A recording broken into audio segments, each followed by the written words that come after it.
Assignment नहीं किया था लास्ट टाइम वाला। राइट, चलिए।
So here we are with the new chapter, biotech and its application. तो यहाँ पे हम देखेंगे कि आपकी जो फील्ड होती है, जो आपकी जो बायोटेक की जो आपके यहाँ पे फील्ड है, उस फील्ड के अंदर in that particular field like आपके एप्लीकेशन क्या है। सो आपने ये सीख लिया कि बायोटेक फील्ड के अंदर आप क्या करते हो। आप कई सारे जीन्स के अंदर आप लाइक रिकॉम्बिनेंट डीएनए बना सकते हो। You can make a recombinant DNA, you can make a transgenic organism आप बना सकते हो। लेकिन इन सबका एप्लीकेशन क्या है। सो इतनी जो आपकी बायोटेक की जो आपकी फील्ड है, जो इतनी आपकी डेवलप कर चुकी है कंट्री में थ्रू आउट द वर्ल्ड, इसका एप्लीकेशन एक्चुअली में यहाँ पे क्या होता है वो हम यहाँ पे सीखेंगे। So will try to understand in this chapter कि आपकी जो बायोटेक की फील्ड है, जो इतनी आपकी लाइक इंक्रीज कर रही है एक्सपोनेंशियली, उसका एप्लीकेशन यहाँ पे क्या लगता है। राइट। सो जब हम एप्लीकेशन की यहाँ पे बात करते हैं बायोटेक वाली फील्ड के अंदर, तो it is going to have a theoretic application, diagnostic. अगर आपको कोई डायग्नोसिस करना हो तो उसके लिए इसका इस्तेमाल किया जाता है। थेरेपेटिक में आप समझ सकते हो कि in the field of medicine, in the field of medicine इसका बहुत ज्यादा यहाँ पे आपका लाइक इन्वॉल्वमेंट आपका होता है इस फील्ड का। देन अगर आपको बनाने हो आपने जेनेटिकली मॉडिफाइड क्रॉप, ये हम लोग पढ़ेंगे ज्यादा डिटेल में यहाँ पे कि अगर आप कोई जेनेटिकली मॉडिफाइड क्रॉप बनाना चाहते हो तो उस फील्ड के अंदर like that is all happening, वो सब आपका हो पा रहा है because of the field of the biotechnology. Right.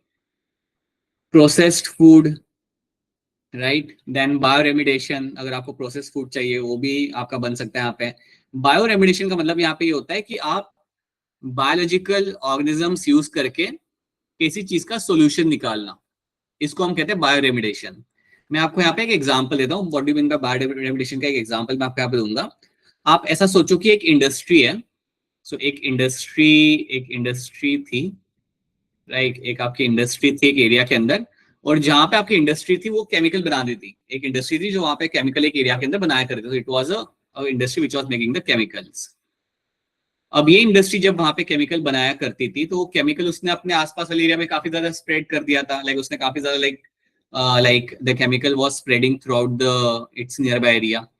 तो उससे हुआ क्या, जो आसपास का जो एरिया था that became contaminated. So near by area becomes contaminated. Contaminated मतलब कि वो खराब हो गया था, उसमें कई सारे टॉक्सिक सब्सटेंस आपके आ चुके थे। तो नियर बाय एरिया, या मैं कह सकता हूँ कि नियर बाय का जो आपका सॉइल था उसमें कई सारे आपके टॉक्सिक केमिकल आपके वहां पे आ चुके थे। अगर ऐसा हो रहा है, अगर आपके आसपास के एरिया के अंदर अगर कुछ ऐसा होता है, अगर इंडस्ट्री के जैसे कोई आसपास की सॉइल खराब होती है, तो बेटा सिंपल सी बात है कि आप वहां पे प्लांट्स नहीं ग्रो कर सकते। एग्रीकल्चर तो दूर की बात हो गई, आप जनरल प्लांट्स भी आपके यहाँ पे ग्रो करते हुए आपको यहाँ पे नहीं मिलेंगे, बिकॉज वहां पे बहुत ज्यादा टॉक्सिसिटी है। वहां पे like you can say the soil has a toxicity. वहां की जो आपकी सॉइल होगी वो आपकी वहां पे हो जाएगी आपकी टॉक्सिक। तो ऐसी कंडीशन में आप क्या कर सकते हो, आप कुछ ऐसे माइक्रोब्स इस्तेमाल कर सकते हो जो उस टॉक्सिक कंपोनेंट को ब्रेक डाउन करेंगे, या फिर आप कुछ ऐसे प्लांट्स यूज कर सकते हो जो उस टॉक्सिक कंपोनेंट को एक्सट्रैक्ट करेंगे सॉइल में से। ये किया जाता है। You can actually go some plant, कुछ प्लांट्स आपके हम ऐसे ग्रो कर सकते हैं। We can actually use some plants, you can use some specific plants which can absorb the your particular contamination from the soil, which absorbs toxic content from soil, toxic content from soil. तो अगर मैं अपने plants का इस्तेमाल करके अगर toxic substance को निकाल रहा हूँ सॉइल में से, या समझो इसके लिए मैं अगर कोई मैं माइक्रोब यूज करता हूँ, अगर कोई मैं बैक्टीरिया यूज करता हूँ, अगर मैं कोई फंगा यूज करता हूँ जिसकी वजह से मेरा टॉक्सिक कंपोनेंट वहां पे ब्रेक डाउन होगा, तो इसको हम कहते हैं यहाँ पे bio remediation. Bio remediation simply means यहाँ पे होता है कि आप एक बायोलॉजिकल टूल यूज करके आप अपना सोल्यूशन निकाल लो किसी प्रॉब्लम का। ठीक है, यहाँ पे प्रॉब्लम था आपका टॉक्सिक कंटेंट था सॉइल के अंदर, उसको हमने यहाँ पे ठीक करा इस तरीके से। कई बार ऐसा होता है कि आपके जो ऑयल टैंकर्स होते हैं ना, जो ओशन में ट्रैवल कर रहे होते हैं, उनमें से ऑयल स्पिल होता है। पूरे ओशन में आपका ऑयल का स्पिल होता है, और अगर आपका ऑयल स्पिल हो ओशन के अंदर, मतलब आपका टैंकर फट गया या टैंकर से लीकेज हुआ, तो पूरा जो ऑयल होता है, जो आपका पेट्रोल होता है, वो आपको पूरा ओशन में आ जाता है। तो उससे क्या हो सकता है, ओशन के एनिमल्स की डेथ हो सकती है, वहां पे बहुत ज्यादा उन्हें नुकसान हो सकता है। तो वहां पे भी हम लोग क्या करते हैं, कुछ ऐसे बैक्टीरिया यूज करते हैं जिनका काम होता है इस ऑयल को ब्रेक डाउन करना या इस पेट्रोल को ब्रेक डाउन करना। So that also becomes example of my bioremediation. तो ये टर्म याद रखना, that simply using a biological tool so that you can fix certain issues, या किसी सोल्यूशन को निकालो, उसे हम कहते हैं यहाँ पे bioremediation. Then you have waste treatment. आपके वेस्ट का यहाँ पे ट्रीटमेंट करना, that is also something part of biotechnology. Energy production, कुछ ऐसे टूल्स बनाना जिसके वजह से हम लोग हमारी एनर्जी जनरेट कर सके। सो ये सारे आपके एप्लीकेशंस होती है आपके बायोटेक की, जो हम और डिटेल में यहाँ पे हम समझेंगे। Right, so you have this number of fields हो रहे हैं। मेडिसिन आपका हो गया, इंडस्ट्रीज आपकी हो गई, एग्रीकल्चर आपका हो गया, देन फूड प्रोसेसिंग। आप नीचे देख सकते हो, जो नीचे आप यहाँ पे सारे अलग अलग टाइप के खाने बना के रखे हुए हैं, दैट्स अ फूड प्रोसेसिंग वाला unit. Then we have like global sustainability के लिए हम यहाँ पे यूज कर सकते हैं, that's a bioremediation. And then you have energy production. इन सब के लिए हमारा बायोटेक फील्ड के अंदर एडवांसमेंट बहुत ज्यादा यहाँ पे हमारे लिए जरूरी हो जाता है। So now you can see the 3 critical research areas of biotech. Biotech के अंदर मेरे कौन से ऐसे 3 critical रिसर्च एरिया हैं। पहला मेरे यहाँ पे to find the best catalyst. Best catalyst मतलब, एक कैटालिस्ट का मतलब क्या होता है, जो आपका रेट ऑफ रिएक्शन बढ़ाए, जो आपके पॉइंट ए से पॉइंट बी में जाने का जो टाइम है वो कम करे। सो कैटालिस्ट वो होता है which can increase the rate of reaction. So what you call it when we talk about a catalyst which can increase the rate of reaction, तो ये आपका रेट ऑफ रिएक्शन को इंक्रीज करेगा। This going to increase the rate of reaction. So catalyst यहाँ पे क्या क्या हो सकते हैं, यू नो कैटालिस्ट आपका हो सकता है प्रोटीन। एक प्रोटीन आपका कैटालिस्ट हो सकता है। आपने पढ़ा होगा ना बचपन में, यू हैव एंजाइम्स। एंजाइम्स जो आपके होते हैं, they work as a catalyst. तो हमें Yes. ऐसे एंजाइम्स बनाना या ऐसे एंजाइम एक्सट्रैक्ट करना जो हमारे एक्चुअली हेल्प करे, they are working as a catalyst, वो यहाँ पे बहुत इंपॉर्टेंट है हमारे लिए। So let's see, you have microbes. Microbes के अंदर हम हमारा डीएनए डाल के अलग अलग टाइप के प्रोटीन बना सकते हैं। तो हमारा रिकॉम्बिनेंट डीएनए यहाँ पे डाल सकते हैं हम लोग। यहाँ पे we can add the recombinant DNA, और रिकॉम्बिनेंट डीएनए डाल के हम उसमें से कई सारे टाइप के प्रोटीन बना सकते हैं। And those protein can actually help the increase the rate of reaction. So biotech के अंदर हमेशा ट्राई किया जाता है to find the best catalyst, एक ऐसा प्रोटीन या एक ऐसा सब्सटेंस जो रेट ऑफ रिएक्शन को बढ़ा सके, जिससे क्या होगा, आपका काम जल्दी होगा। तो ये एक आपका यहाँ पे एक एरिया ऑफ रिसर्च होता है। Then we have creating optimal condition through engineering for catalyst to act.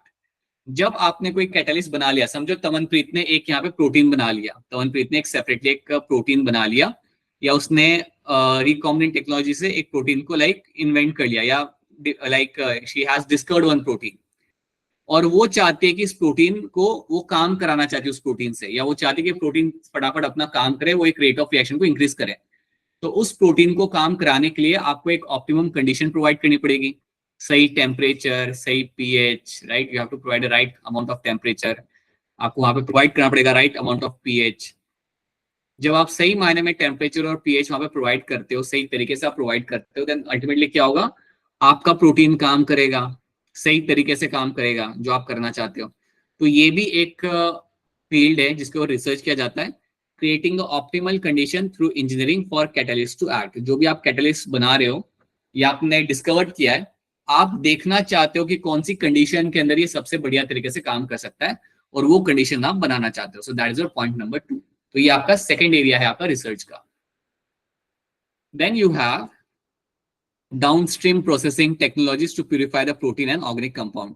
कोई मुझे बताएगा आप में से क्या होता है डाउनस्ट्रीम प्रोसेसिंग, क्योंकि हमने लास्ट लेक्चर में हमने ये टर्म बताइए Monika, what is your downstream processing, क्या होता है आपका? सर इसमें जो डिजाइड जीन का जो प्रोडक्ट बनाते हैं ना,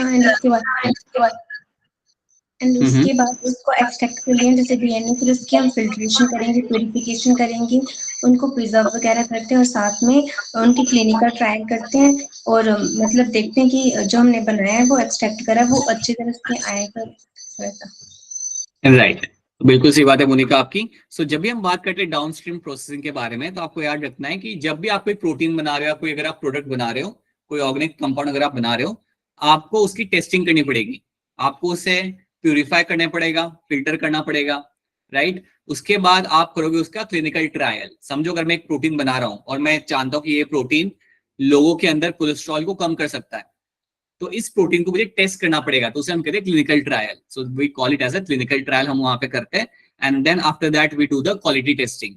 तो ये सब जो हम कर रहे हैं यहाँ पे, प्यूरिफाई करना, फिल्टर करना, प्रिजर्वेटिव्स डालना उसके अंदर, देन क्लिनिकल ट्रायल रन करना एनिमल्स के ऊपर, इस सबको हम बोलते हैं यहाँ पे एज अ डाउनस्ट्रीम प्रोसेसिंग। तो ये आपका थर्ड एरिया है। So downstream processing technologies to purify the protein and organic compound. तो ये भी करना इंपॉर्टेंट होता है।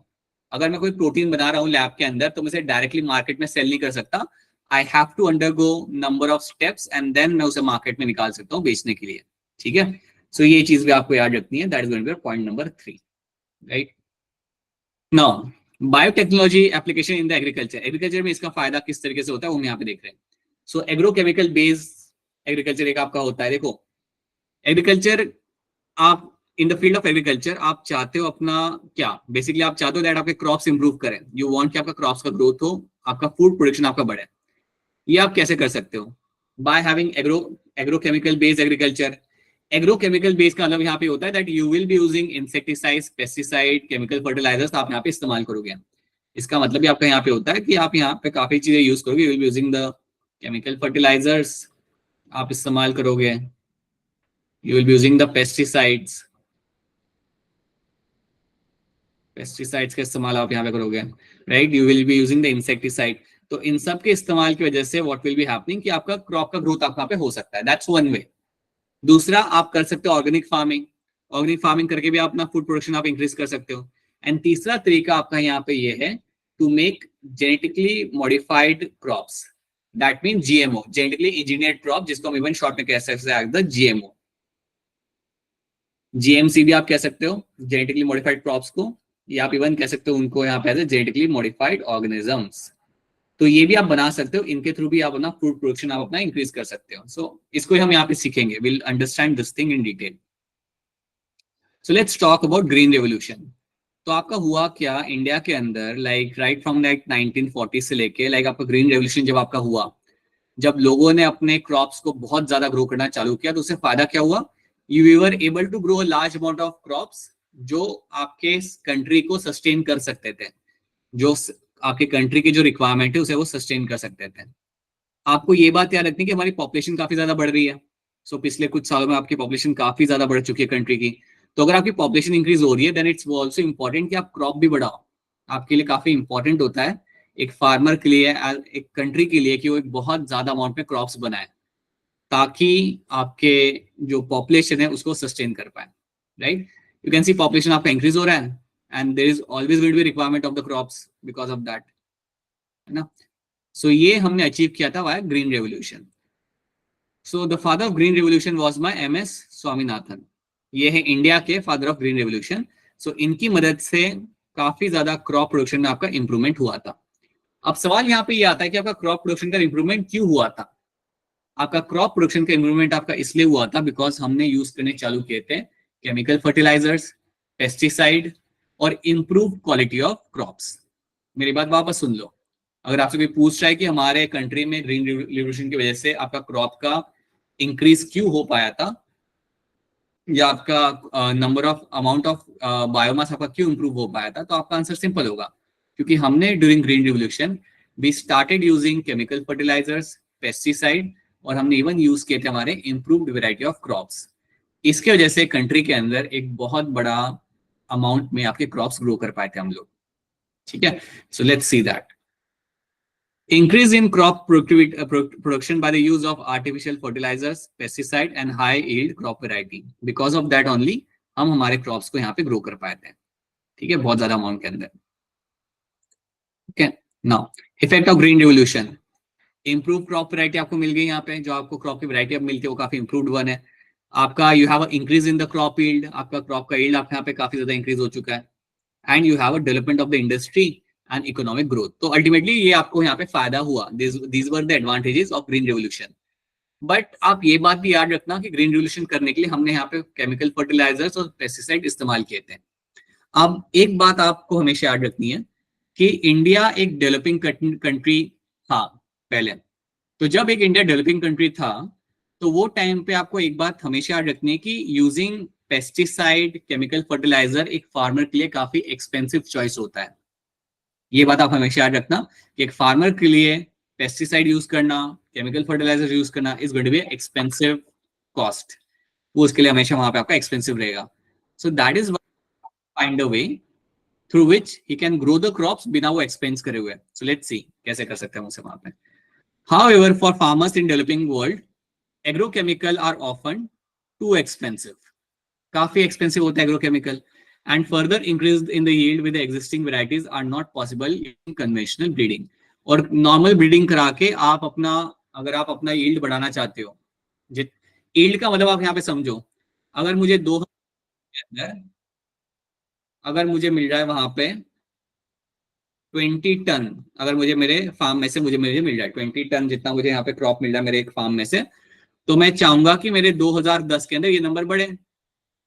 2010 के अंदर मैं चाहूंगा कि मेरे उस अमाउंट में से, मेरे फार्म में से मुझे अराउंड 40 टन जितना मेरा वहां पे बायोमास मुझे वहां पे मिला। लेकिन ये ऐसे नहीं हो सकता, ऐसे डायरेक्टली इतना ज्यादा जंप आपका नहीं आ सकता, क्योंकि जो हम केमिकल फर्टिलाइजर और पेस्टिसाइड यूज करते हैं वो एक तो फार्मर के लिए एक्सपेंसिव होते हैं, और जो कन्वेंशनल तरीका होता है ना क्रॉप्स को बढ़ाने का, उनकी वैरायटी बनाने का, वो आपके लिए ज्यादा फायदेमंद नहीं होता। That is not going to be very useful. यही लिखा हुआ है यहाँ पे, further increase in the yield with the existing variety are not possible using the conventional breeding. यही चीज आपके यहाँ पे मेंशन की हुई है, राइट। नाउ लेट्स सी, अब सवाल यहाँ पे आता है कि क्या कोई दूसरा तरीका है हमारे पास हमारे क्रॉप्स बनाने का। The answer is yes. जो दूसरा तरीका है जिसके थ्रू मैं अलग अलग टाइप के क्रॉप्स बना सकता हूँ, जहां पे मुझे कोई पेस्टिसाइड या केमिकल फर्टिलाइजर का इस्तेमाल करना नहीं पड़ेगा, those are my genetically modified crops. So yes, there is an alternative pathway and that pathway is for my genetically modified crops का pathway. अब genetically modified crops जब मैं बनाना चालू करता हूं तो याद रखना, अब मुझे केमिकल फर्टिलाइजर्स या पेस्टिसाइड्स की यहाँ पे जरूरत नहीं पड़ती। सो लेट्स अंडरस्टैंड कि यहाँ पे मुझे इनकी जरूरत यहाँ पे क्यों नहीं पड़ती and what is the significance over here. तो चलिए उसको हम यहाँ पे समझते हैं। So use of genetically modified crop is a possible solution. ये आपका एक सोल्यूशन है। इसके वजह से क्या होगा, एक फार्मर को जो पैसा लगाना पड़ रहा है केमिकल फर्टिलाइजर के ऊपर या इंसेक्टिसाइड के ऊपर, वो उसका लगेगा नहीं। कैसे नहीं लगेगा, let's try to understand this thing. अब जीएमओस क्या होता है, ये बात मैं ऑलरेडी आपको बता चुका, लेकिन आप याद रखना कि जीएमओस मींस कोई भी एनिमल, प्लांट या फंगाई जिसके जीन्स के अंदर हमने कुछ चेंज किया हो, जिसके जेनेटिक मटेरियल के अंदर हमने कुछ चेंज किया हो। या यहाँ पे लिख सकता हूं मैं आपके लिए, whenever you have a alteration in a genetic material, so we have alteration in genetic material। अगर हम हमारे डीएनए के अंदर अगर कोई अल्टरेशन यहाँ पे करते हैं, नॉट हमारे या किसी दूसरे एनिमल के अंदर, सो that can be useful for us. अगर हमने कुछ अल्टरेशन किया, कुछ चेंजेस किए वहां पे जिससे हमें फायदा हो, so that animal can be called as my genetically modified organism, right? genetic material मतलब उसका डीएनए के अंदर। so आपने कोई प्लांट लिया, फंगाई लिया, एनिमल लिया, उसके डीएनए के अंदर आपने कुछ चेंजेस किए, कुछ ऐड किया, कुछ रिमूव किया, दैट इज योर अल्टरेशन। अगर आप ये करते हो, so that plant, animal और फंगा becomes a genetically modified organism। क्या हम ये चीज अपने खुशी के लिए करते हैं? The answer is no. जब भी मैं कोई जेनेटिकली मॉडिफाइड प्लांट या फंगाई बना रहा हूं, तो मैं जानता हूं कि मुझे इसमें से कोई बेनिफिट निकालना है। I am doing this so that I can get benefit out of it. तो ये बात आपको यहाँ पे याद रखनी है। This is again one thing should be clear to all of you. ठीक है, यहाँ तक चीजें समझ आ रही है आप सबको? कहानी ये सब यस सर। ठीक है। नए बच्चों को भी आई होप समझ आ रहा होगा, Pallavi and Jasnoor and Arisha. Yes, sir. Now let's talk about my genetically modified crops over here. So यहाँ पे you can have plants, bacteria, animals, हम काफी कुछ बना लेते हैं। ये जो यहाँ पे बनाया जा रहा है, ये पिक्चर सही नहीं है। ये तो कुछ और ही कर रहा है यहाँ पे पर्सन, लग रहा है टमाटो पे कलर दे रहा है वो ये गलत है this is not genetically modified crop, this is something else he is doing, right? But yes we can make plants, bacteria, animals हम लोग वहां पे बना सकते हैं, ठीक है? So something we have discuss, ये क्या होता है हमने देखा है यहाँ पे। तो इसका फायदा करता है ना, एक एक स्टेटमेंट को आप यहाँ पे समझो कि जब मैं कोई जेनेटिकली मॉडिफाइड प्लांट बना रहा होता हूँ, so what kind of example I am talking about, मैं यहाँ पे किस एग्जांपल की यहाँ पे आपके सामने बात कर रहा हूँ। So I can talk about like कुछ स्टेटमेंट्स हम यहाँ पे पढ़ते हैं।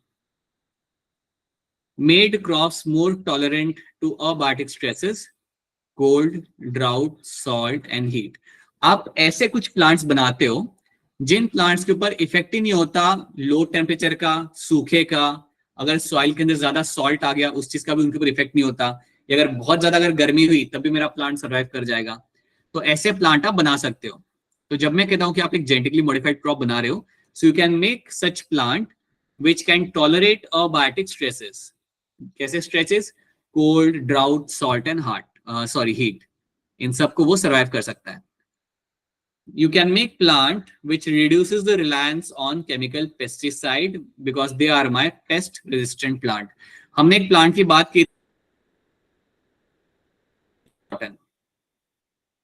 So BT cotton was an example of my pest resistant plant. तो बेसिकली ये प्लांट आपका वैसा है जिसके अंदर कोई पेस्ट आके इसे खा ही नहीं सकता। क्यों नहीं खा सकता आपका प्लांट या आपका कोई पेस्ट यहाँ पे इसको आके? The reason is going to be कि इस प्लांट के अंदर आपने कुछ तो मॉडिफिकेशन करके रखे हुए हैं। इस प्लांट के अंदर आपने कुछ ना कुछ तो इसके डीएनए के अंदर आपने चेंजेस करे हुए हैं, एंड बिकॉज ऑफ दैट इसके ऊपर कोई इंसेक्ट का इंपैक्ट नहीं आता। तो ऐसे आप प्लांट बना सकते हो। यू कैन मेक प्लांट्स जिनको हम बोलेंगे यहाँ पे as a pest resistant crops, we call them as a pest resistant crops, जिनको पेस्ट से कोई दिक्कत नहीं आती या उनके ऊपर पेस्ट आके उन्हें खा नहीं सकते। Then help to reduce the post harvest loss, हम कुछ ऐसे प्लांट्स बना सकते हैं जिनको हार्वेस्ट करने के बाद भी उनका लॉन्जिटिविटी लंबी होती है। देखो होता क्या ना, कई बार कि आपने जब एक प्लांट को हार्वेस्ट कर लिया, आपने कुछ फ्रूट्स को निकाल लिया पेड़ में से, तो कई बार वो जल्दी खराब हो जाता है। लेकिन आप कुछ ऐसे जेनेटिकली मॉडिफाइड फ्रूट्स बना सकते हो जो हार्वेस्ट करने के बाद काफी दिनों तक खराब नहीं होते हैं। So that can be also done, वो भी हमें यहाँ पे एक एडवांटेज मिल सकता है, हम कुछ ऐसे प्लांट्स भी बना सकते हैं। Then increased efficiency of mineral usage by plants, this prevents early exhaustion of the fertility of the soil. आप ऐसे प्लांट्स बना सकते हो जो बहुत ध्यान से मिनरल्स का यूज करेंगे सॉइल में से, वो बहुत ज्यादा भी मिनरल्स वहां से निकाल नहीं रहे और बहुत कम भी नहीं निकाल रहे। सो जितना चाहिए उतना ही मिनरल्स आपके वो प्लांट्स यूज करेंगे, और इससे क्या होगा, आपकी सॉइल की फर्टिलिटी मेंटेन रहेगी। तो ये हो गया आपका यहाँ पे point number 4। And then here point number 5, enhance nutritional value. आप ऐसे प्लांट्स बना सकते हो जिनके अंदर न्यूट्रिशनल वैल्यू काफी ज्यादा होगी। जैसे कि हमारे पास एक राइस होता है जिसको हम कहते हैं एज अ गोल्डन राइस, जिसको हम बोलते हैं आप एज अ गोल्डन राइस। तो अगर आपसे कोई पूछे गोल्डन राइस में खास क्या होता है, गोल्डन कलर का तो वो होता ही है, बट उसके साथ है you should know that it has a high amount of vitamin ए। उसके अंदर आपको मिलेगा देखने के लिए आपका हाई अमाउंट ऑफ विटामिन ए। अगर आप ऐसा राइस कंज्यूम कर रहे हो जिसके अंदर विटामिन ए का काफी ज्यादा कंटेंट है, तो आप समझ सकते हो विटामिन ए की डेफिशिएंसी से होता है आपका नाइट ब्लाइंडनेस। ये बात आपने बच्चों ने कभी ना कभी पढ़ी होगी, सुनी होगी कि विटामिन ए की अगर डेफिशिएंसी हो so that can lead to a night blindness. लेकिन अगर आप ऐसे प्लांट्स अगर आप कंज्यूम करो या ऐसा राइस अगर आप कंज्यूम करो, तो आपको कभी भी इस चीज की दिक्कत आपको नहीं आ सकती। तो जैसे यहाँ पे विटामिन ए वाला हमने राइस प्लांट यहाँ पे बना रहे हैं, वैसे कई सारे आपके प्लांट्स हम बना सकते हो जिसमें हर एक अलग अलग टाइप के न्यूट्रिएंट्स आपको वहां पे मिल सकते हैं। So that is also the benefits of my genetically modified plant. तो ये सारे पॉइंट्स आपको समझने कि क्या क्या हम बना सकते हैं, किस टाइप के प्लांट्स हम बना सकते हैं और किस टाइप का फायदा हमें वहां से मिल सकता है, what kind of advantage I can get from those kind of plants. तो ये चीज आप सबको यहाँ पे याद रखनी है, ठीक है? चलो आगे बढ़ते हैं। बताइए धनप्रीत, बोलिए। सर ये थर्ड वाला पॉइंट नहीं समझ आ रहा। थर्ड वाले पॉइंट में यहाँ पे ये कहा जा रहा है पोस्ट हार्वेस्ट लॉसेस। देखो हार्वेस्ट करना मतलब अपने क्रॉप्स को कट करके घर पे लाना। क्रॉप हो गया या मैंने ट्री में से फल निकाल लिए, तो जनरली होता क्या है ना कि अगर हम कोई चीज हार्वेस्ट करके लाते हैं तो होता ये भी है कई बार कि लाने के बाद अगर उसे सही टाइम पे उसे बेचा ना जाए तो खराब हो जाता है कई बार, या काफी जल्दी खराब हो जाता है। जैसे कि आप कई बार फ्रूट्स निकाल के लाते हो और फ्रूट्स को अगर आपने सही टाइम पे मार्केट में जाके अगर सेल नहीं किया तो जल्दी आपके खराब हो जाएंगे, बहुत लंबे टाइम तक वो वैसे रहते नहीं है, फ्रेश नहीं रह पाते हैं। तो इसको भी आप कम कर सकते हो। कैसे कम कर सकते हो? हम बना सकते हैं ऐसे क्रॉप्स, हम बना सकते हैं ऐसे फ्रूट्स, जेनेटिकली मॉडिफाइड प्लांट्स, जिनमें आपको मिलेगा कि आपका जो फ्रूट होगा या आपका जो क्रॉप होगा वो लंबे टाइम के लिए रहेगा, आपका लाइक फ्रेश रहेगा वो, और वो खराब नहीं होगा, it won't be getting spoiled. वही यहाँ पे लिखा गया है, it is going to help to reduce the post harvest losses. So that's your point number 3। समझ आई मेरी बात तनप्रीत? Yes sir. बाकी किसी को सवाल तो पूछ रहे, if anyone has any other question तो you can ask a question. ठीक है, सिंपली देखो याद रखना, नए बच्चों के लिए स्पेशली कुछ भी अगर पूछना हो तो आप हैंड रेस करके पूछ सकते हो, right? So that is something you will find happening in this. तो ये हमने यहाँ पे देख लिया। सो न्यूट्रिशनल वैल्यू आपको यहाँ मिल रही है। ये आपका गोल्डन राइस है, याद रखना, golden rice is known to have a high amount of vitamin है। हम लोग तो नॉर्मली खाते हैं हम लोग तो नॉर्मली खाते हैं व्हाइट वाला, but you also have some like golden rice which is going to have a good amount of vitamin A, एंड याद रखना that actually helps to avoid something like your night blindness. Okay, then in addition to these uses, genetic modification has been used to create tailor-made plants. हम कई सारे ऐसे plants बना सकते हैं जिनका एक इंडस्ट्रियल एडवांटेज होगा, जैसे supply alternative source to the industries in a form of starch, fuels and pharmaceutical. तो हम कुछ ऐसे प्लांट भी बना सकते हैं जिसमें से मुझे स्टार्च मिल सकता है जो मैं इंडस्ट्री में बेच सकता हूँ या इंडस्ट्री के काम का होता है। कुछ ऐसे प्लांट्स होते हैं जिसमें से आप फ्यूल निकाल सकते हो। ये बात आप आगे फ्यूचर में पढ़ोगे कि कई सारे ऐसे प्लांट्स होते हैं जिनको हम यूज कर सकते हैं as a biofuel. We can use them as a biofuel. अभी तो ये इतना फेमस है नहीं, बट फ्यूचर में ये होगा। सो कई सारे प्लांट्स से आप फ्यूल निकाल सकते हो। कई सारे प्लांट्स होते हैं जिसके अंदर आपको फार्मास्यूटिकल प्रॉपर्टीज आपको मिल जाती है, और ये सारे plants are my genetically modified plants. They are all my genetically modified plants. तो ये भी आपको याद रखना कि इस फील्ड में भी या इन सेक्टर्स में भी आपको यहाँ पे एडवांटेज देखते हुए के लिए आपको यहाँ पे मिलता है। Now let's talk about my paste resistant plant. अब जब मैं यहाँ पे पेस्ट रेजिस्टेंट प्लांट की बात करूंगा तो हम यहाँ पे डिस्कस करेंगे हमारे कहानी फॉर्म है बीटी कॉटन। बीटी कॉटन की कहानी हम डिस्कस करेंगे। इसकी कहानी कुछ लोगों ने पहले भी पढ़ी थी और कुछ लोगों के लिए नई कहानी होगी। So let's try to understand this thing. तो एक काम करता हूँ, मैं आपको यहाँ पे कहानी सुनाता हूँ। So let me tell you this thing, the story over here. ये थोड़ा ध्यान से सुनना यहाँ पे क्या हो रहा है, स्पेशली नए बच्चे। इसका मतलब ये नहीं कि पुराने बच्चे नहीं सुनेंगे, बट या सब लोग। So you have a bacteria named as Bacillus thuringiensis.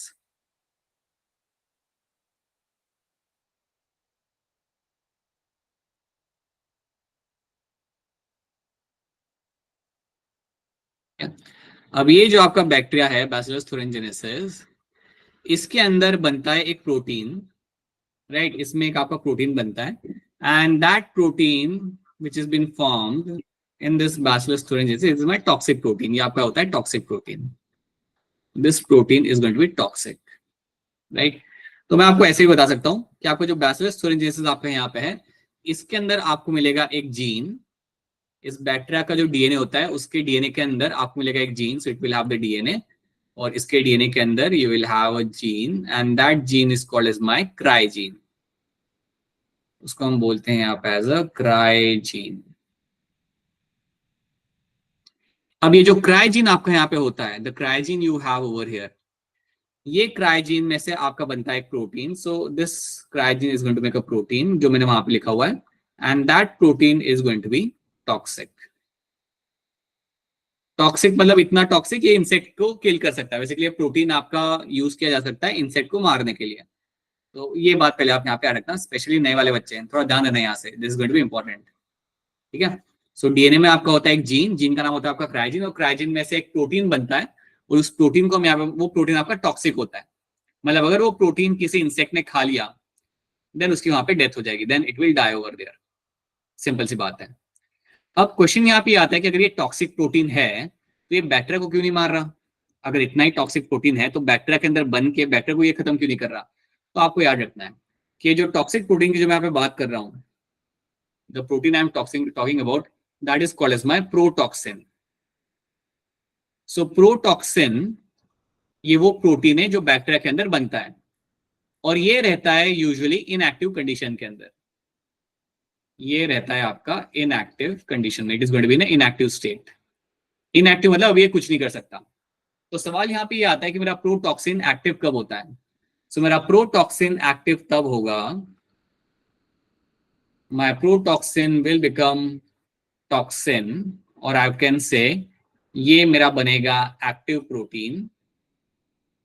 ये मेरा एक्टिव तब होता है जब ये जाता है इंसेक्ट के पेट के अंदर, right. So my protoxin will convert into toxin, this will happen in the gut of the insect, this will happen in the gut of insect। तो जिस इंसेक्ट ने इसको आके खाया, जिस इंसेक्ट के पेट में ये प्रोटीन गया, राइट, तो उसके गट के अंदर, गट मतलब पेट, गट के अंदर जाने के बाद ये जो प्रोटॉक्सिन आपके यहाँ पे होगा, it will convert into my toxin. So in the gut of the insect this will become active, right. अब ऐसा क्यों होता है? बिकॉज गट के अंदर you have alkaline condition, so it needs a alkaline condition, और जैसे उसको अल्कलाइन कंडीशन मिलती है, so in the alkaline medium this will become active. ये आपका बन जाएगा आपके यहाँ पे एक्टिव। तो आप सोचोगे किसी इंसेक्ट के पेट में ये प्रोटीन चला गया, ठीक है, आप बस सोचो 2 मिनट के लिए कि किसी इंसेक्ट के पेट में ये प्रोटीन चला गया तो क्या होगा? वो प्रोटीन उसके पेट में जाएगा, और प्रोटीन में जब वो पेट में खाया उसने तब तो इनएक्टिव था, that was when it was a protoxin. लेकिन जब वो इंसेक्ट के पेट में चला गया तो वहां पे जाने के बाद वो आपका कन्वर्ट हो जाएगा टॉक्सिन के अंदर, और जब वो आपके यहाँ पे टॉक्सिन में कन्वर्ट हो जाएगा, then this protein will target the epithelial cells. किसके एपिथेलियल सेल्स? इंटेस्टाइन के। तो अब पता है क्या होगा? जैसे वो पेट में गया ना, एक्टिव हो गया। एक्टिव होने के बाद वो करेगा क्या? एक्टिव होने के बाद ये प्रोटीन होगा, दिस टॉक्सिन जो आपके यहाँ पे होगा, this toxin, this protein will target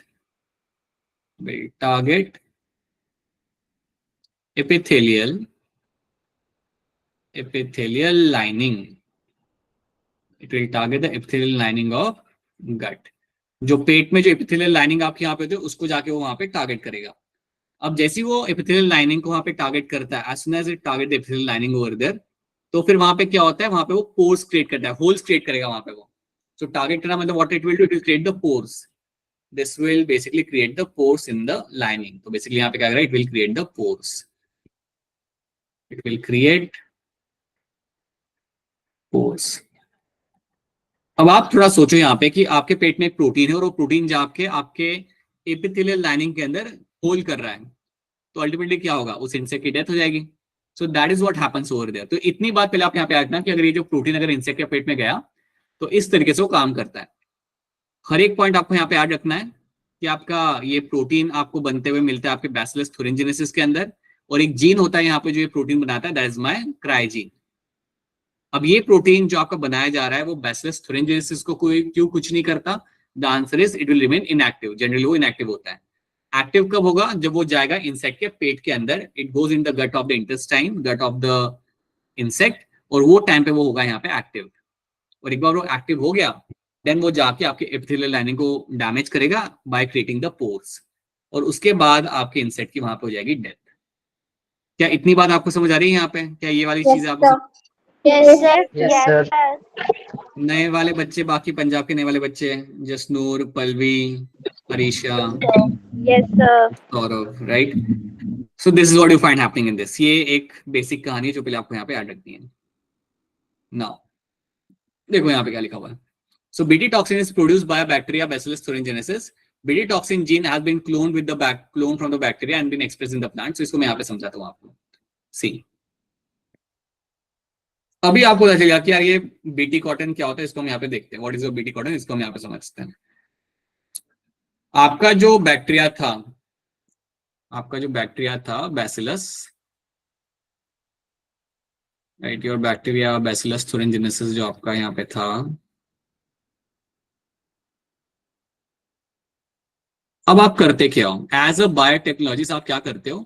you isolate the gene, you isolate the क्राइजीन। आप क्राइजीन को वहां से निकालते हो। So you isolate क्राइजीन।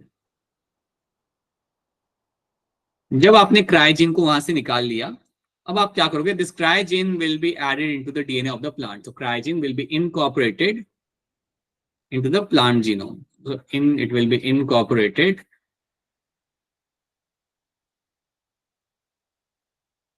into plant crop genome। जो भी आपका क्रॉप होगा उसके जीनोम के अंदर आप इस डीएनए को आप डाल दोगे। सो आपने जो क्राइजीन वहां से निकाला वो अपने प्लांट के जीनोम के अंदर आपने यहाँ पे डाल दिया। अब जैसे आपने उसे प्लांट के जीनोम में डाल दिया, again it is a very detail process, हम तो यहाँ पे शॉर्ट में सीख रहे हैं कि आपने क्रायोजेन को निकाला और आपने प्लांट के जीनोम में उसे डाल दिया। तो अगर मैंने एक प्लांट, समझे कॉटन का प्लांट था, अगर उसके अंदर मैंने ये जीन को अंदर पहुंचा दिया, तो क्या मैं कह सकता हूँ the plant becomes my genetically modified plant? क्या मैं कह सकता हूँ? Yes sir. Yes sir. Yes sir.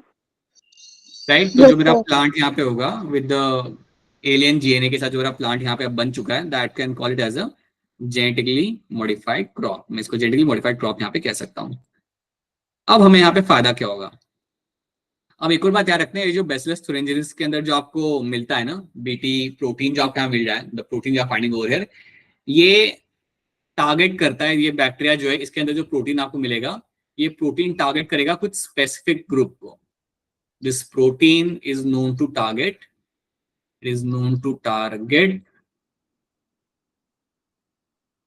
lepidopterans.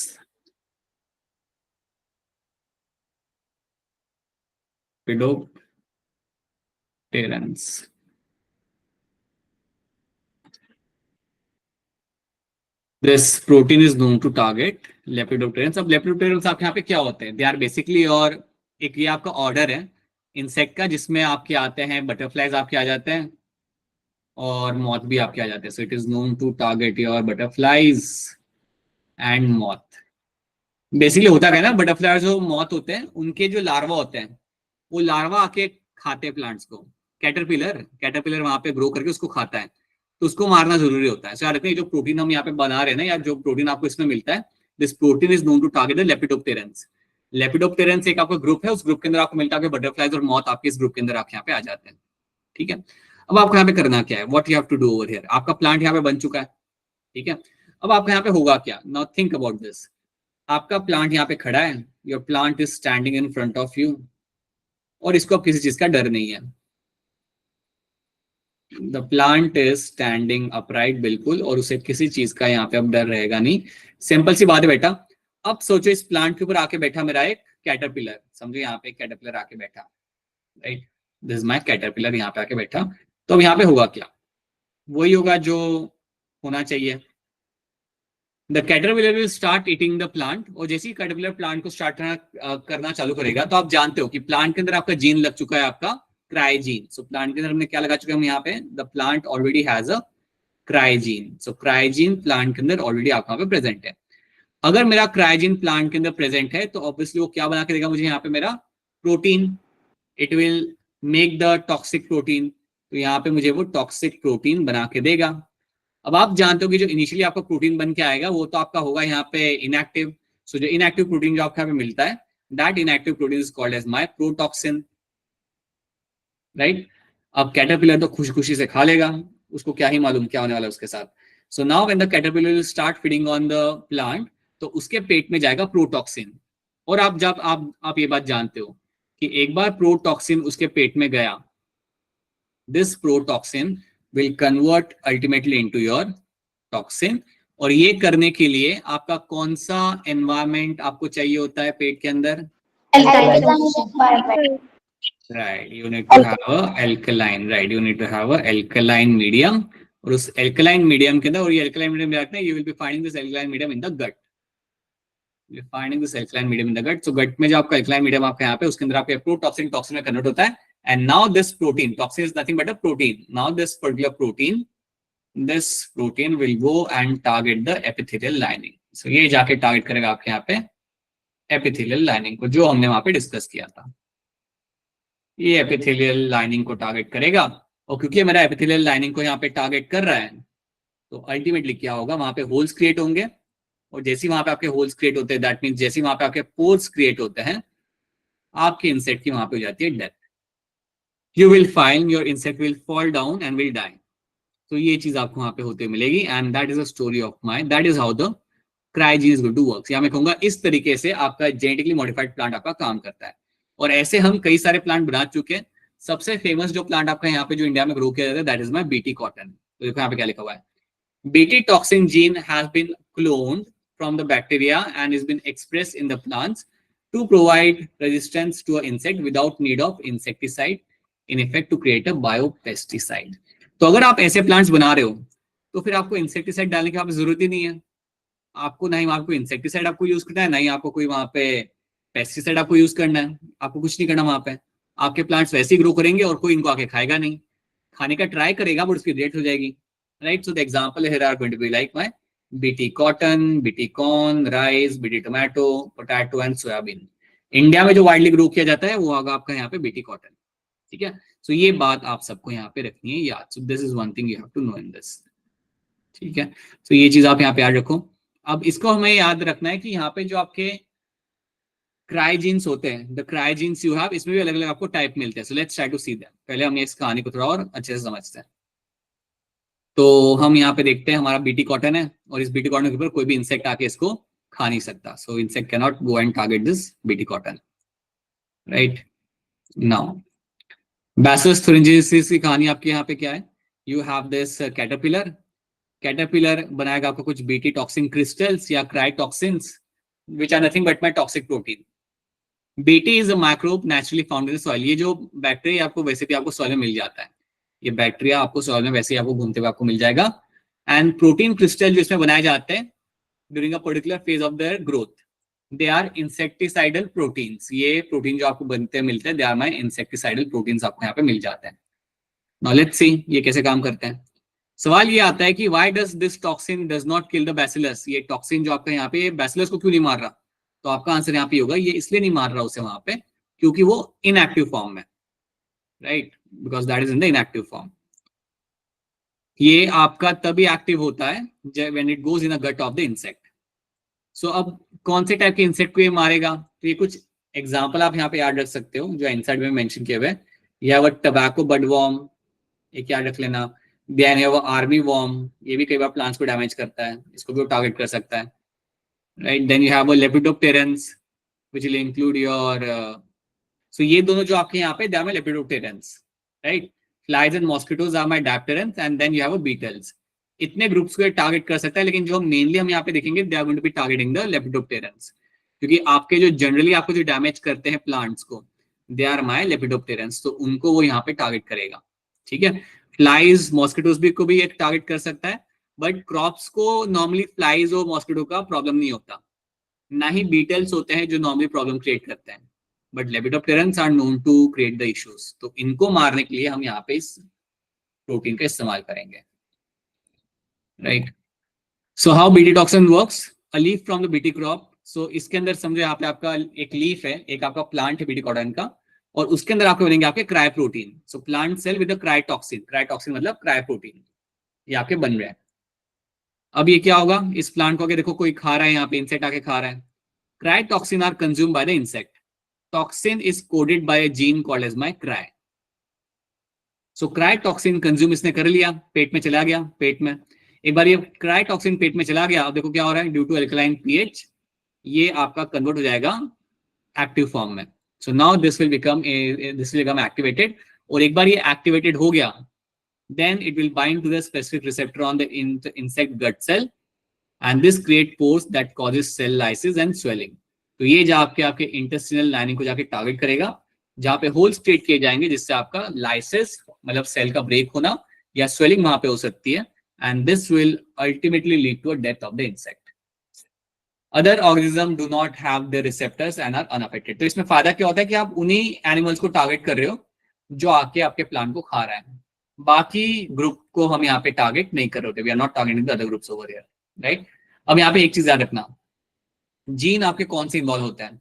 तो क्या होता है ना, बैसिलस ग्रुप के अंदर आपके अलग अलग जीन्स होते हैं, और वो अलग अलग जीन्स आप तब यूज करते हो आपको कौन से इंसेक्ट को खत्म करना है।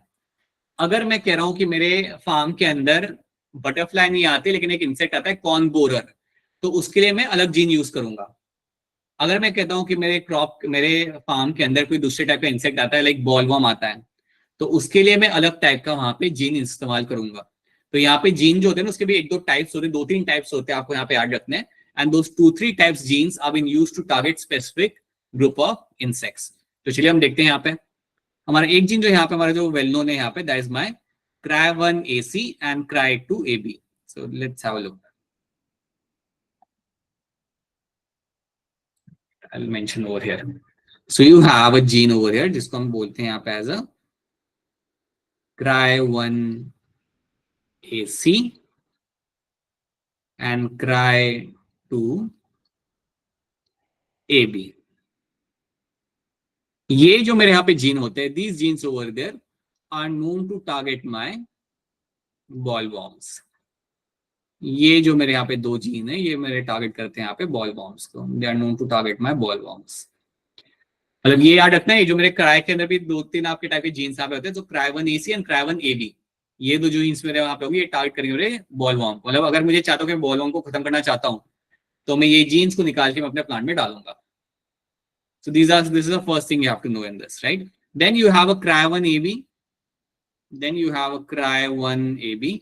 cry1AB जो आपके यहाँ पे जीन होगा, ये जीन आपका टारगेट करेगा आपके कॉर्न बोरर्स को. ये जीन जाके टारगेट करता है आपके यहाँ पे कॉर्न बोरर्स को. ठीक है. सो कॉर्न बोरर्स को ये यहाँ पे टारगेट करेगा, और जब ये कॉर्न बोरर्स को यहाँ पे जाके टारगेट करेगा, सो कॉर्न बोरर्स की वहां पे डेथ रहेगी. आप देख पा रहे हो ये जो इंसेक्ट है, ये कॉर्न के ऊपर ग्रो करे, कॉर्न प्लांट पे ग्रो करता है, तो इसको मारने के लिए मैं ये वाला जीन इस्तेमाल करूंगा. तो याद रखना, ये चीज का आपको ध्यान रखना पड़ेगा कि आप कौन से इंसेक्ट को आप टारगेट कर रहे हो, तो उस हिसाब से आप वो जीन डालते हो प्लांट के अंदर. ऐसा नहीं है कि आपने कोई भी प्लांट के अंदर जीन डाल दिया, as per the insect you will add the gene over there.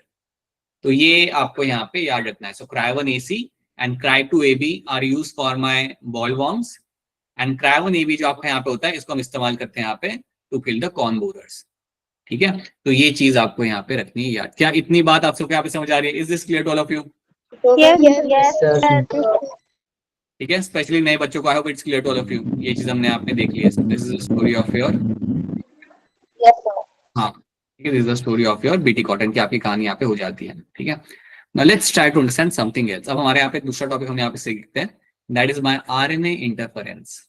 So RNA interference भी आपके यहाँ पे काफी इंटरेस्टिंग टॉपिक है, एक अलग सा टॉपिक है. तो let's try to see what is my RNA interference यहाँ पे. अब जब भी आरएनए इंटरफेरेंस आपके सामने यहाँ पे टर्म आए,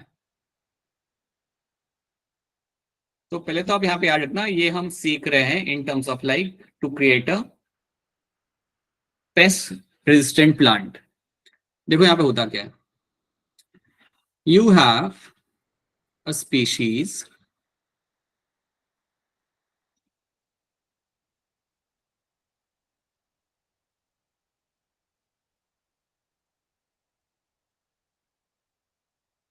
Milodogynia incognitia. Milodogynia incognitia is a name of the nematoda. ये है आपका नाम एक नेमेटोडा का. This is the name of a nematoda. ये नेमेटोडा जिसको हम इवन शॉर्ट में कह सकते हैं as a round worm, we can also call it as a round worm. Right. ये नॉर्मली करता क्या है, ये डैमेज करता है, ये एक आपका ऐसा पैरासाइटिक नेमेटोडा है जो डैमेज करता है टोबैको प्लांट्स के रूट्स को. Is known to infect, it is known to infect the roots of tobacco plant.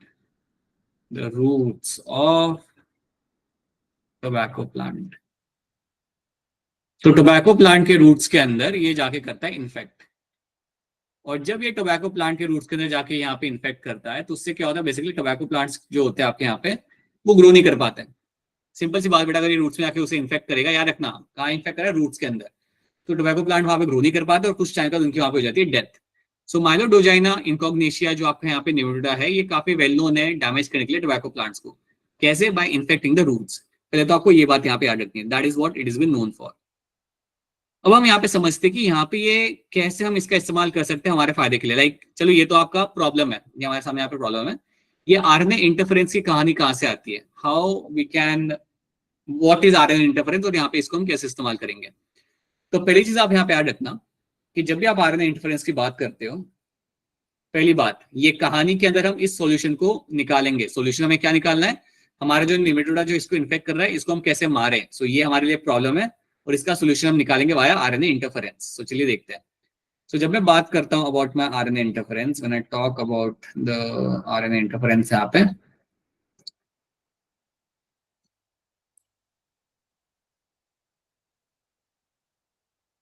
तो आप आराम से एक बात समझो. नॉर्मली आपको क्या होते हुए मिलता है, normally you will have a DNA. Normally आपका डीएनए होता है, और डीएनए में से आपका बनता है एमआरएनए. और उस mRNA से आपका बनता है आपका वहां पे, उस mRNA से हम बनाते हैं हमारे यहाँ पे protein. That is what normally happens. ठीक है, यही आपका एक नॉर्मली आपको होते हुए आपका मिल जाता है। सो यू हैव अ डीएनए में से आपको बनेगा आपका mRNA, और उस mRNA से आपको बनेगा आपका यहाँ पे protein. So this is what you find happening in this, that's a normal thing. अब मुझे एक बात बताओ, क्या आपका जो आरएनए होता है वो सिंगल स्ट्रैंडेड होता है, डबल स्ट्रैंडेड आपका होता है आरएनए? Single strand. हमेशा आरएनए हमेशा आपका सिंगल स्ट्रैंडेड ही रहेगा, and that is a very normal thing. अब आरएनए इंटरफेरेंस के अंदर हम क्या होता है ना, यहाँ पे आपका इन्वॉल्व होता है, this is involvement of double stranded RNA, this is involvement of your double stranded RNA, ये आपका यहाँ पे इन्वॉल्व होता है। पहले तो आप एक आउटलाइन समझो यहाँ पे कि आरएनए इंटरफेरेंस के अंदर आपका जो इन्वॉल्वमेंट यहाँ पे होगा वो होगा आपके डबल स्ट्रैंडेड आरएनए का। अब डबल स्टैंडर्ड आरएनए जनरली अगर सेल के अंदर बने, so that's not a good thing, क्योंकि ये जाके कुछ ना कुछ प्रॉब्लम क्रिएट करेगा। आप इतना दिमाग में बिठा लो कि ये डबल स्टैंडर्ड आरएनए अगर आपके सेल में बनता है ना, तो जनरली वो प्रॉब्लम क्रिएट करता है। क्यों प्रॉब्लम क्रिएट करता है? देखा गया है कि जब भी आपका डबल स्टैंडर्ड आरएनए बनेगा, it will go and target a specific mRNA. It is known to target, it is known to target specific mRNA. ठीक है, समझिए इस बात को कि अगर किसी सेल के अंदर डबल स्टैंड आरएनए बनता है जो बनना नहीं चाहिए, तो वो जाके क्या करेगा, वो जाके आपका टारगेट कर सकता है एक स्पेसिफिक एमआरएनए को। अगर आप सोचो कि अगर आपके सेल के अंदर कोई बन रहा है, अगर आपका डबल स्टैंडर्ड आरएनए, और अगर वो आरएनए जाके किसी एमआरएनए को जाके खत्म कर रहा है, तो क्या उस एमआरएनए में से कोई प्रोटीन बन पाएगा कभी? नहीं बन पाएगा। और समझो अगर वो प्रोटीन आपके लाइफ सेविंग हुआ, या वो प्रोटीन जो बन रहा था वो आपके लिए बहुत इंपॉर्टेंट हुआ, तो दिक्कत आ जाएगी ना फिर। तो आपको समझ आ रही है मेरी बात आपको? अगर आप एमआरएनए को अगर आप वहां पे निकाल दोगे जो आपका एक महत्वपूर्ण प्रोटीन बना रहा था, तो अगर वो प्रोटीन ही बन नहीं पाएगा, देन फिर तो सरवाइव करना सेल के लिए मुश्किल होगा, और उस पर्सन के लिए भी। यही जो आपका लॉजिक है ना, यही जो आपका जो प्रिंसिपल है, इसको हम यहाँ पे इस्तेमाल करेंगे हमारे निमेटोडा को मारने के लिए। So will be using the same principle over here to kill our nematoda जो हमारे प्लांट के रूट के अंदर जाके बैठा हुआ है। तो चलिए देखते हैं यहाँ पे क्या होगा। सी एनसीईआरटी में तो इसको बहुत ओवर सिंप्लीफाई किया हुआ है, इसको हम थोड़ा सा डिटेल में समझेंगे। एनसीईआरटी में तो उन्होंने लाइक बहुत ही सिंपल तरीके से बता के रखा हुआ है। We try to understand this thing slightly in a better way. But इसके पहले मैं चाहूंगा कि आप कुछ क्वेश्चन मुझे यहाँ पे सॉल्व करके बताएं पहले तो यहाँ पे। So first of all you have to tell me, और इसके लिए अच्छा नए बच्चों के लिए स्पेशली, अगर आप कोई नया क्वेश्चन देखते हो ना स्क्रीन के ऊपर, तो आपको अपना हैंड रेज करना है आंसर देने के लिए।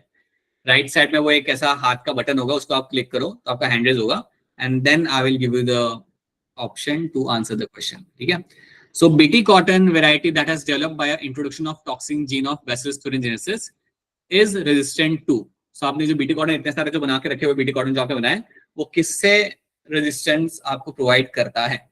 तो चलिए हैंड रेज करिए, चलिए चलिए चलिए हैंड रेज करिए। चलो चलो सब लोग बताइए, पल्लवी क्या होगा इसका answer? Option A insect pesticide. क्या ऑप्शन है आप यहाँ पे कह रहे हो? तवनप्रीत क्या होगा इसका आंसर? तो मेरे को डी लग रहा है। तवनप्रीत डी कैसे होगा? इंसेक्ट प्रेडेटर्स को थोड़ी मारना है हमें। ये नहीं है आपका आंसर यहाँ पे। ये तो इंसेक्ट प्रेडेटर्स को आप कह रहे हो कि मारना, इंसेक्ट प्रेडेटर को तो हमने ये पता ऑप्शन क्या करा है, हम जो इंसेक्ट को खाने वाले जो प्रेडेटर्स होते हैं उन्हें हम मारना चाहते हैं, ये थोड़ी हम कर रहे हैं यहाँ पे। मोनिका क्या होगा इसका आंसर? A option. शिवा क्या लग रहा है? सर ए। जसनूर क्या लग रहा है आपको? सर ए ऑप्शन। ऑप्शन ए आपका यहाँ पे सही है। सो इंसेक्ट पेस्ट को मारने के लिए हम यहाँ पे यूज करेंगे, हमारे यहाँ पे बीटी कॉटन का इस्तेमाल यहाँ पे किया जाता है। ठीक है, then what triggers the activation of protoxin to active toxin? आपका क्या ऐसा ट्रिगर होता है जिससे आपका प्रोटॉक्सिन एक्टिव टॉक्सिन में कन्वर्ट होता है of the bacillus thuringiensis in bollworms?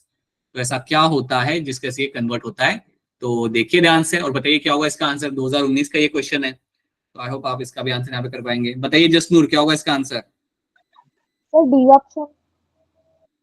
Option D कह रहे हो आप या बी कह रहे हो? बैटमैन वाला बी कह रहे हो या डेली वाला डी कह रहे हो? Sir D. हाँ यहाँ पे बोलना पड़ता है। हाँ एक और रूल है, ये रूल नंबर 3 यहाँ पे BOD अगर आ जाए ना तो बैटमैन वाला B बोल दो या फिर डेली वाला D बोल दो, much more easy to understand. बताइए अनिरुद्ध क्या होगा इसका आंसर, बोलो।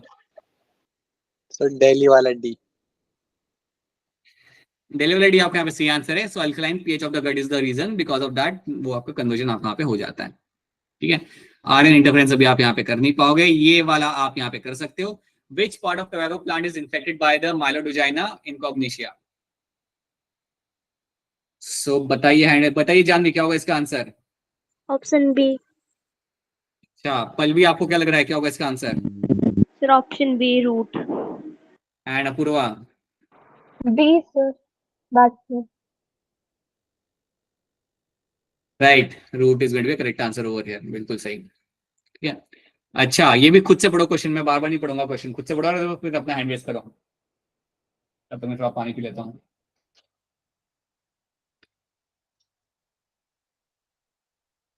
बताइए बताइए नम्रता, बताइए क्या होगा इसका आंसर। Option B.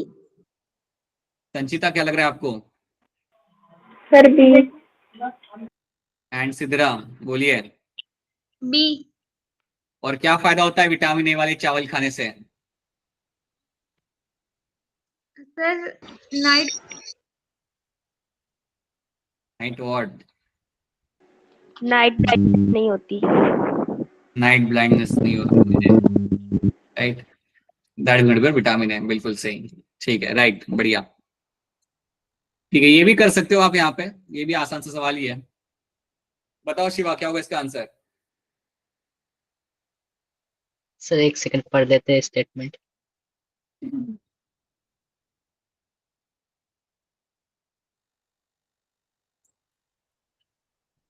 क्या लग रहा है Aniruddh? Sir option C. Sir आप बताओ। बोलो Shiva. Sir C option. Right, Akshara? Akshara बोलिए, अक्षरा। अक्षरा थर्ड क्लास में ऑप्शन। कुछ, हाँ थर्ड ऑप्शन। अक्षरा कुछ क्लास में हमारे नए स्टूडेंट्स यहाँ पे ज्वाइन किए हैं, ध्यान रखिएगा आप भी। Yes sir. So this is going to be your alkaline pH of the insect gut. That's going to be a correct answer. ठीक है, so ये आपका कन्वर्ट तभी आपका यहाँ पे होता है। कौन सा बीटी क्रॉप है जो आपके यहाँ पे इंडियन फार्मर्स बहुत ज्यादा यहाँ पे ग्रो करते हैं? कौन सा बीटी क्रॉप इंडिया में ज्यादा ग्रो किया है? बताओ पूर्वा क्या होगा इसका आंसर, जल्दी बताओ। बी सर, दिल्ली वाला। वापस बोलना पूर्वा, समझ नहीं आया। बी ऑप्शन, दिल्ली वाला। अच्छा, मोनिका क्या होगा आंसर इसका? कॉटन। डी। रानी बनाए बताइए क्या होगा इसका answer. Option D. Right, BT cotton is going to be correct answer. ये भी आप नहीं कर पाओगे। हाँ ये कर सकते हो आप, पढ़ो खुद से और अपना हैंड रेस करो।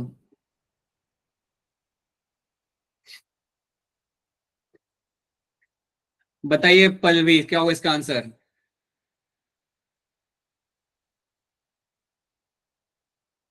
नहीं बताएंगे? सर अच्छा, इसका नहीं। इसका नहीं पता, अरे ऐसे नहीं है। जस्तूर बताओ क्या होगा इसका आंसर। Sir A option. आप ये कह रहे हो। मोनिका क्या लग रहा है आपको यहाँ पे? A option. And Janvi? Option A. Mahesh? A option. Right, and that is my Meloidogyne incognita. हमने बोला था ना कि ये जो माइलोडोजाइना इनकॉग्निशिया जो आपने यहाँ पे निमेटोडा है, that is actually Nematoda which is round worm. तो इसके उससे बचने के लिए हम यहाँ पे आरएनए इंटरफेरेंस का इस्तेमाल कर रहे हैं। उससे बचने के लिए हम आरएनए इंटरफेरेंस का यहाँ पे इस्तेमाल कर रहे हैं। आप देख पा रहे हो कि नीट में इसके ऊपर बेस्ड ज्यादा सवाल आते हैं। ये जो टॉपिक्स है ना, ये वाले टॉपिक्स में से बहुत ज्यादा सवाल लोग घुमा घुमा के पूछ रहे होते हैं। So that is again something which is a very good sign over here. So अब इसको भी आप ध्यान से देखो and try to think for a correct answer. Bacillus thuringiensis को लेके यहाँ पे कुछ यहाँ पे लिख के रखा हुआ है इन लोगों ने, and you have a look at this and then raise your hand for this. Statement वाले क्वेश्चन भी आपको करने आने चाहिए, आदत डालो, नए बच्चे specially. Start paying attention to statement based question.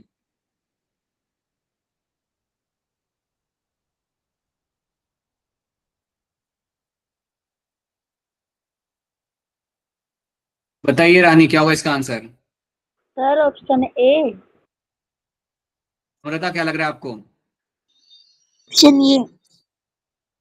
Monika? A option. Tamanpreet? A option. Option A देखिए यहाँ पे क्या लिखा हुआ है, Bacillus thuringiensis forms of protein crystals which contain insecticidal proteins. This protein क्या करता है वो? अब ऑप्शन आपके यहाँ पे क्या कर रहा है, binds with the epithelial cells of the midgut, that means gut के epithelial cells को bind करेगा of the insect pest, ultimately killing it. ultimately उसे वहाँ पे वो खत्म कर देगा. तो ये स्टेटमेंट आपने यहाँ पे बिल्कुल सही है. So that becomes my correct answer. Is coded by several genes including the gene cry, ये सही नहीं है. Is activated by the acid pH, ये भी आपके यहाँ पे सही नहीं है. Does not kill the carrier bacteria which itself resistant to this toxin, ये भी कोई स्टेटमेंट सेंस नहीं करती. बट आपका ऑप्शन ए बिकम्स में करेक्ट आंसर. देन ये भी आप यहाँ पे सिंपल थोड़ा लॉजिक दौड़ा के हो जाएगा आपसे ये answer. The genetically modified brinjal in India has been developed for. अगर हमने जेनेटिकली मॉडिफाइड ब्रिंजल बनाया है तो किस लिए बनाया होगा हमने यहाँ पे? सोचो सब लोग सोचो, अगर हमने जेनेटिकली मॉडिफाइड ब्रिंजल बनाया है तो हमने ये बनाया किस लिए होगा? बताइए दीक्षा, क्या होगा इसका answer? Option A. Right. Jasnoor, क्या होगा? Sir option A. Right, yes, option A becomes a correct answer. और कभी अगर गलत आंसर आ भी जाए तो ज्यादा उस चीज का टेंशन आपको लेना नहीं है, ठीक है, स्पेशली नए बच्चों के लिए. बाकी बच्चे तो टेंशन लेते ही नहीं है. बाकी बच्चे तो लाइक अलग ही जोन में रहते हैं. हमारे पुराने वाले बच्चे. बढ़िया. If you are not able to answer something then please it's okay, that's very normal thing. कई बार लोग सही आंसर देते हैं, गलत देते हैं, हैपेंस, इट्स वेरी नॉर्मल.